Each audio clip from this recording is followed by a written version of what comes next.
l'adolescence. Parentalité et adolescence. Bonjour et bienvenue sur Parentalité et Adolescence, le podcast qui vous donne des outils et des clés dont vous avez besoin grâce à des interviews d'experts sur divers sujets autour de l'adolescence. L'adolescence n'est pas obligée d'être synonyme de chaos, alors soyez joie, il y a des solutions. Avant de commencer, si vous n'êtes pas abonné à la chaîne YouTube, n'hésitez pas à le faire dès maintenant pour ne pas manquer les prochains épisodes. Pour cet été, je vous propose une capsule d'épisodes plus courts pour vous donner des astuces à appliquer dans votre quotidien. C'est Florence Bramy, docteure en psychologie de l'enfance et de l'adolescence et auteure du livre Le guide parental pour comprendre son ado, qui va répondre à mes questions. J'espère que cet épisode vous plaira et vous aidera surtout. Bonjour Florence. Bonjour Sarah. Alors pour commencer, pourrais-tu te présenter s'il te plaît ? Oui, bien sûr, je m'appelle Florence Bramy, je suis psychologue et docteure en psychologie de l'enfance et de l'adolescence. Je travaille depuis une vingtaine d'années auprès des adolescents et de leurs familles. Je suis également conférencière et auteure d'un livre qui s'intitule « TikTok, sexualité et potes, le guide parental pour comprendre son ado ». Merci beaucoup. Alors, peux-tu expliquer en quoi le fait de poser des règles à la maison en tant que parent est important ? Alors, poser des règles à la maison en tant que parent, on sait très bien que c'est important quand on a des petits, puisqu'il faut qu'ils intègrent les règles pour qu'on puisse vivre dans quelque chose qui ne ressemble pas à du chaos. Mais c'est encore plus important à l'adolescence.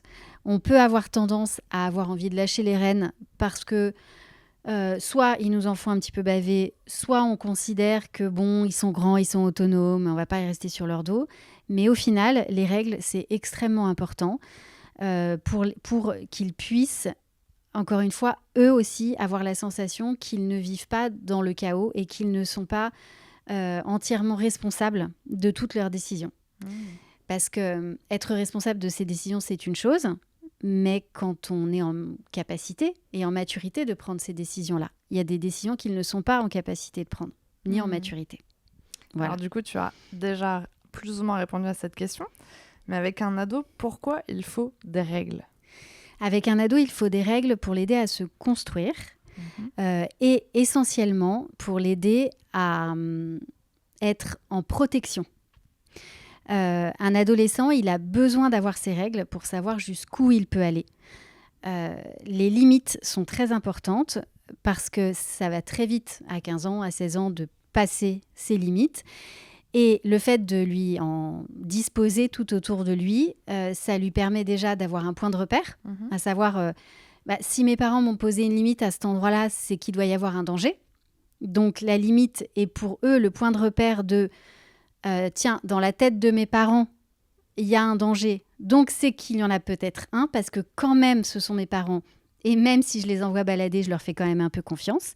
Donc, ça leur permet d'avoir un vrai repère de qu'est-ce qui est danger, qu'est-ce qui ne l'est pas.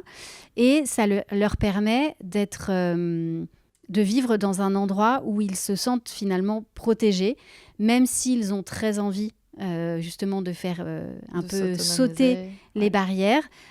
Au moins, quand ils rentrent dans leur cocon familial, ils savent à quoi ils ont affaire. Et ça, c'est très sécurisant. Et alors, la question qui peut être hyper intéressante, c'est comment on met en place les règles avec un ado ? Les règles avec un ado, finalement, c'est juste la continuité des règles qu'on avait posées avec ses enfants.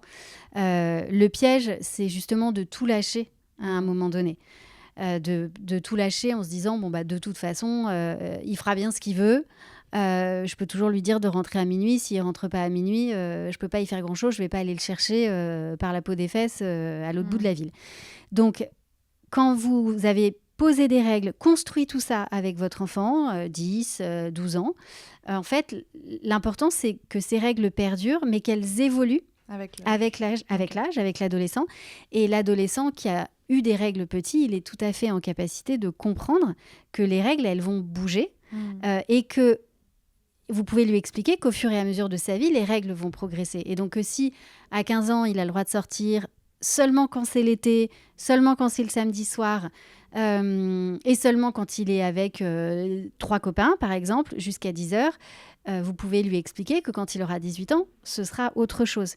Et ça permet d'accepter d'autant mieux qu'on a la sensation que nos parents correspondent au niveau d'âge et de maturité dans lequel on est. Oui, donc du coup, concrètement, comment tu amènes une nouvelle règle dans la maison avec un ado? Alors, déjà, on amène une nouvelle règle en l'expliquant. Si on décide tout d'un coup que l'adolescent, que vous allez couper le Wi-Fi à partir de 21h, il faut quand même expliquer pourquoi à votre adolescent. On ne fait pas ça de façon arbitraire, donc on explique les bienfaits de la règle, on explique les raisons pour lesquelles on en est arrivé là.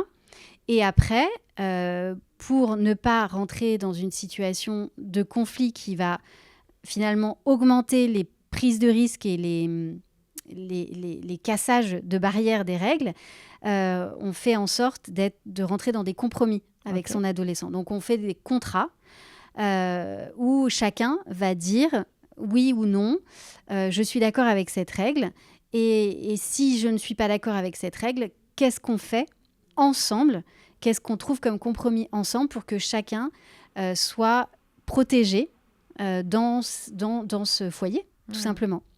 Quand tu parles de contrat, est-ce qu'il faut le rendre vraiment tangible? Il est possible de le rendre tangible, oui, il n'y a pas de... Il est aussi possible d'avoir un contrat moral avec son adolescent. Globalement, si vous lui avez toujours fait confiance sur le fait de respecter une règle, il n'y a pas de raison qu'il ne la respecte pas. Voilà. Après, le contrat tangible, il peut apparaître quand on commence à être en situation un peu de crise. Ok. Et pour finir, as-tu un message à transmettre aux parents qui nous écoutent aujourd'hui? Le message à transmettre, ce serait surtout de ne pas hésiter à mettre des règles en essayant qu'elles ne soient pas arbitraires. D'accord ? Parce que mettre des règles, encore une fois, c'est mettre de la protection à son adolescent. Et un adolescent qui n'a pas de règles est un adolescent qui peut le vivre finalement aussi violemment que le fait d'avoir trop de règles. L'un et l'autre, finalement, c'est le revers d'une même médaille. Ne pas avoir de règles, ça met en danger. Comme avoir trop de règles, ça met en danger également un adolescent qui va vouloir absolument faire ce qu'il veut. Très bien. Merci beaucoup. Je t'en prie. Merci d'avoir regardé la vidéo jusqu'au bout. J'espère qu'elle vous a plu. Rendez-vous la semaine prochaine pour un nouvel épisode. À bientôt.